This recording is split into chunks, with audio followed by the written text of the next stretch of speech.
Tânjesc în așteptarea țării mele, de năzuința mea necăpătând.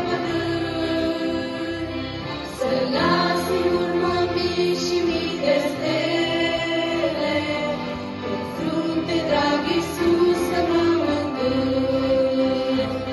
Vreau să mă strângi la pieptul tău odată, să uit tot greul ce l-am năstupat, să-mi spui cu vocea-ți binecuvântată: o vină, slugă bună, casa mea. Tânjesc în așteptarea țării mele,